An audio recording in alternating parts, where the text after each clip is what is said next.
Greetings, Sir Daniel 1975 here, back again.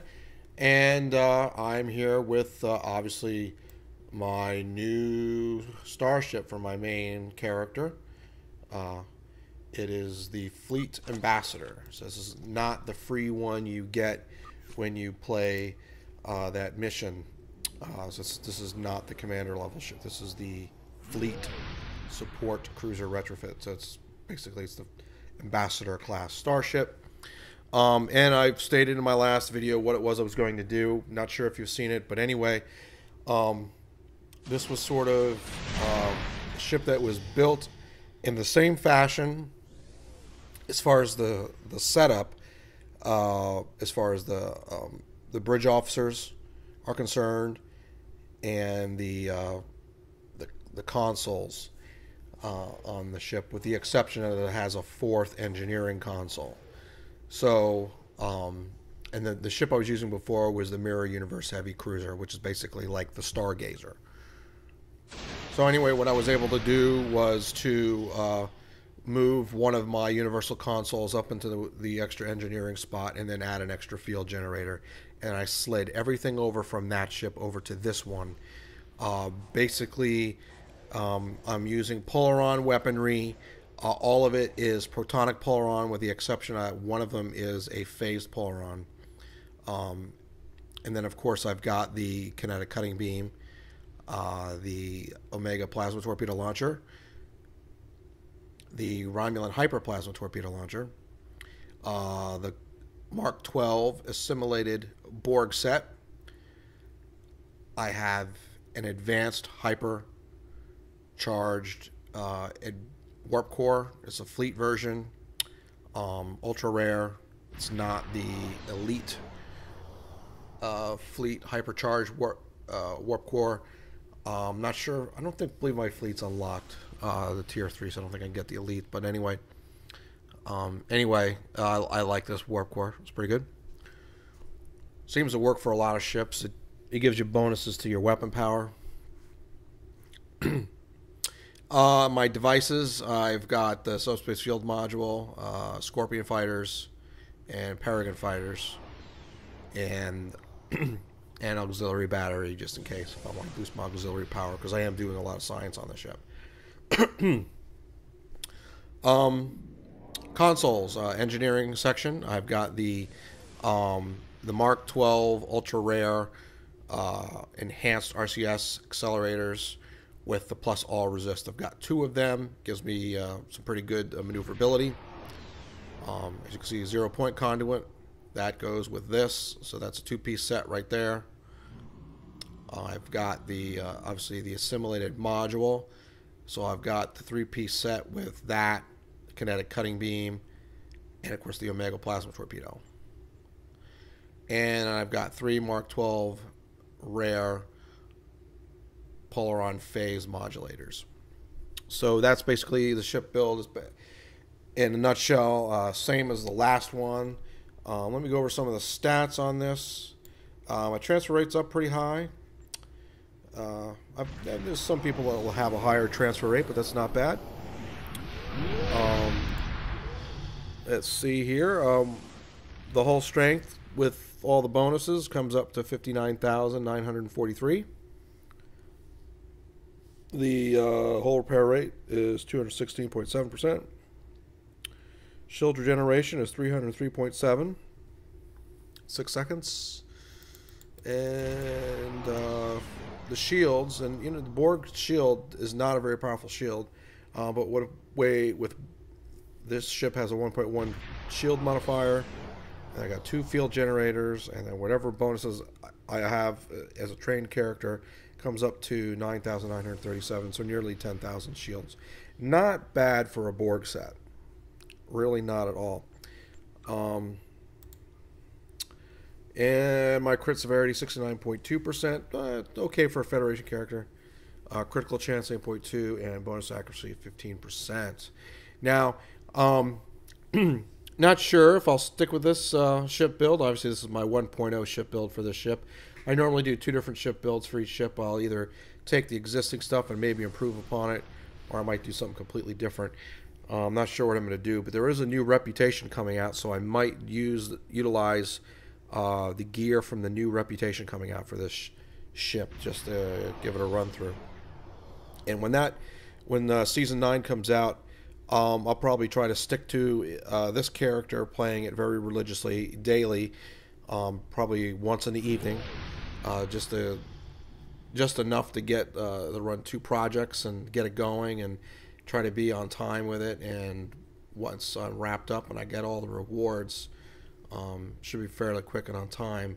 Probably the way things have been going lately with this game is I might beat or might just beat the development team from finishing whatever the tier 5 feature mission will be.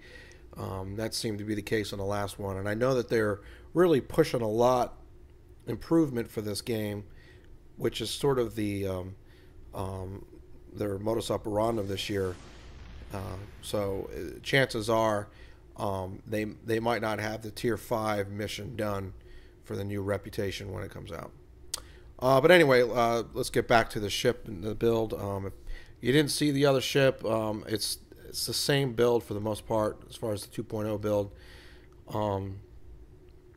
I've got emergency power to weapons and auxiliary to battery 1 for Lieutenant Engineering, which is the universal spot. I could make it anything, but I'm keeping it the same. I might experiment later with using this as a tactical position and having some torpedo abilities, which would be really awesome, because then you'd have quite some pretty cool tactical for this ship. And of course, Fire at Will 1 or Fall 1, whatever you want to call it. Beam Overload 2, TAC Team 1.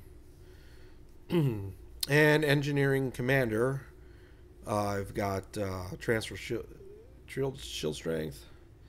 I've got Engineering Team 2. I believe that's Transfer Shield Strength. What do they call that? Oh, Emergency Power to Shield, sorry.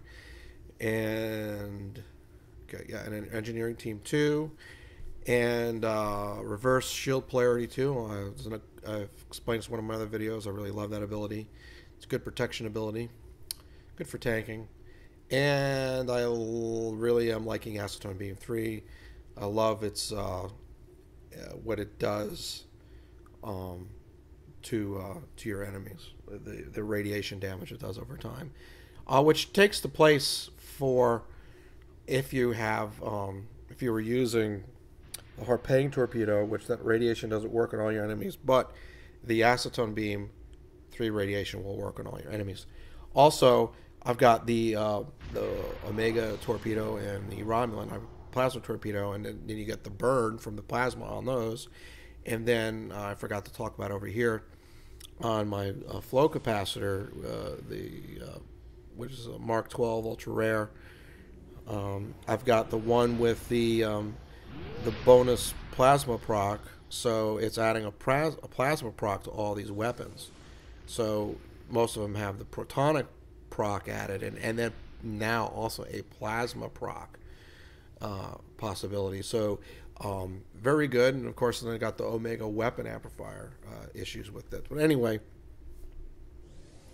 let's see what it says up here. Without all the bonuses showing, 581.9 Polaron damage. That's only about half the bonuses showing. But when you really look at it down here on my weapon board, it's 1,454.8 Polaron damage and 1,163.9 DPS, and that's without any of the buffs. If I hit the buffs on that, which, let's see, you really want to hit your transfer, your EPS power transfer. That throws your power through the roof. And let me see, is that 3 power? All damage resistance, hold repair. No, let's just hit this, that. There goes the power, and we're at, oh, it's not showing. Here we go, 11,561.8. 7,707.8 DPS.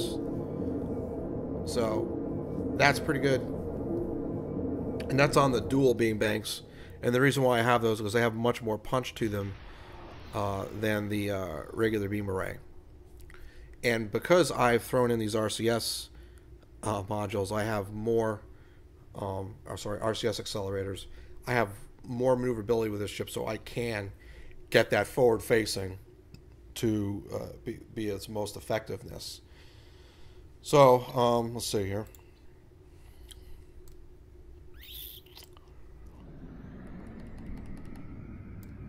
A little bit of a look of the ship. Let's give you a little clearer view.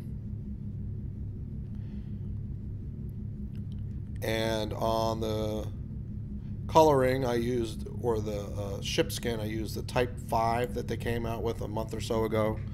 Maybe it was 3 months ago. I don't remember. But anyway, does not turn bad for a cruiser, and that's not with me using the evasive maneuvers. But if I pop evasive maneuvers, she turns like a dream. So, and basically moves as good as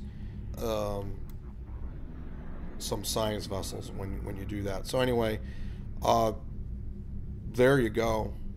A nice little ship. I love it. Next time you see her, it'll be in battle. And thanks for watching, and I'll catch you on the flip side.